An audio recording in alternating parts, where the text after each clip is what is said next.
I tend to, when I'm working with Greg, I do lots of little sketches, sort of thumbnail sketches, which I might just sort of hold up here.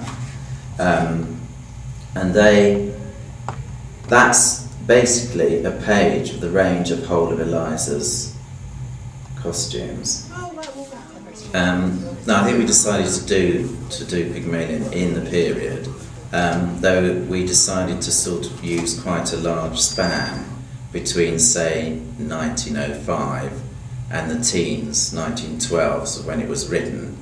So you'd have some of the older characters slightly more old-fashioned and slightly earlier, and then you'd have somebody like Eliza being right on the button of the fashion of the moment.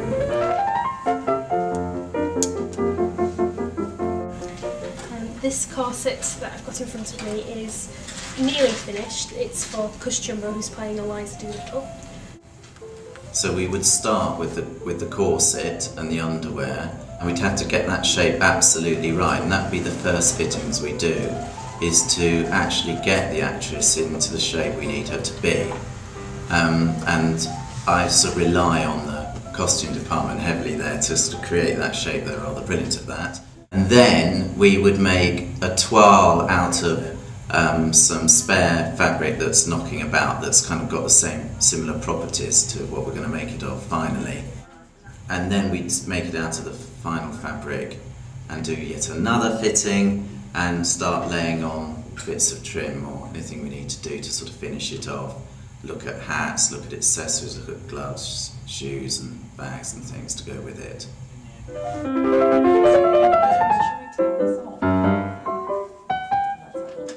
What we're doing is, this is just a sort of toile shape, isn't it? Yeah.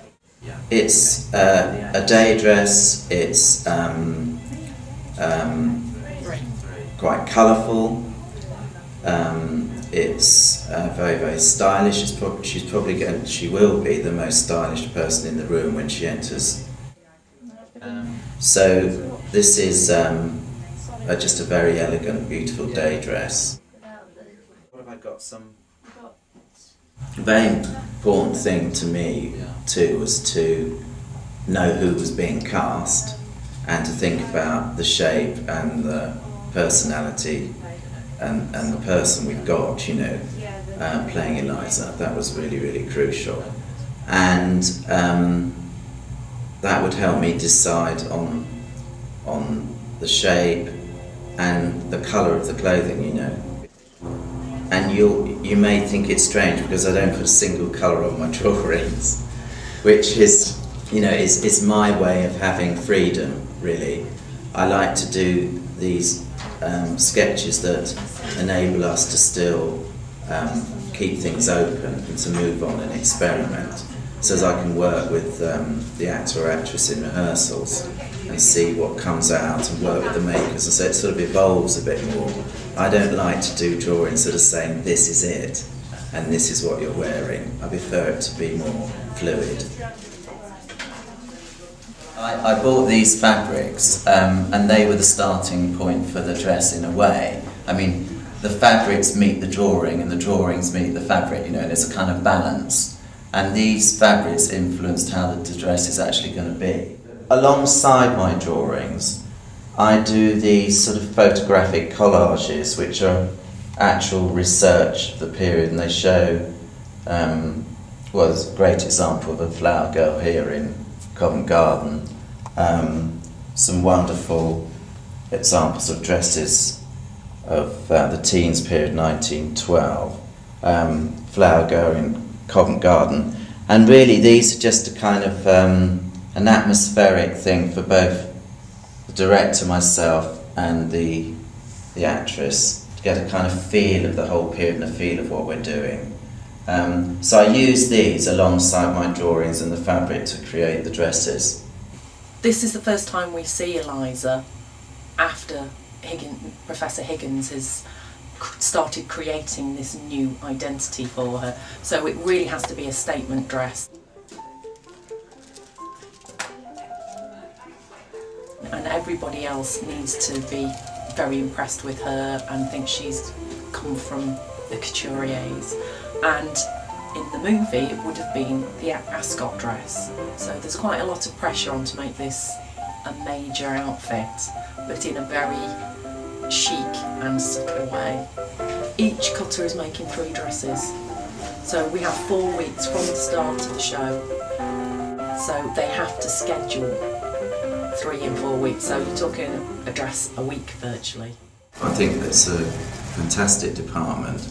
What's great for me as a freelance theatre designer is to be able to work with a whole costume department, because a lot of theatres now, they don't have costume departments, making departments. You know, everything's made by freelancers, and it's just great to walk into a department and everything's happening in front of you and you can be hands-on with them and with the fabrics and with the costumes. They're in the space and you can watch them evolving every day. Very different from having a freelance maker who's making it in their studio somewhere else. So it's a great advantage having a costume department, especially as good as the Royal Exchange. They're wonderful. What I was wondering to do is to go much higher on the neck. I love designing costumes. I love working with the actors. You know, I found that on the odd occasion I've only designed the set, and then I've never felt totally part of the production, because you really get to meet people. You know, when they're standing there in their underwear and you're fitting them and trying to work out the best shape on their body, you get to know people. Or then, do we cut above here and just have a very fine something? Quite like doing the drawings, you know, you're sort of stuck in your studio on your own drawing, but it's actually the hands-on doing of it that I like most. Everything has to be finished for technical rehearsal, so that's the first time everybody sees everything on stage. From technical rehearsal day to press night, it can all change.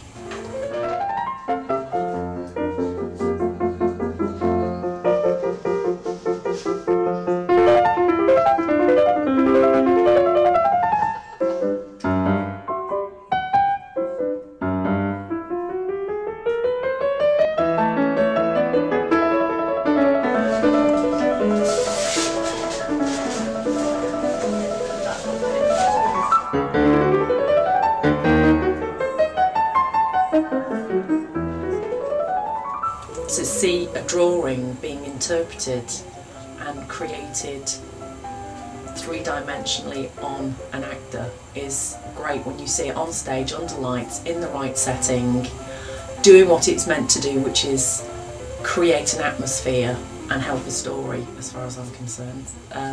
When it's doing that, it's really working and you feel like you've really done your job well. How do you do, Mrs. Higgins? Mr. Higgins told me.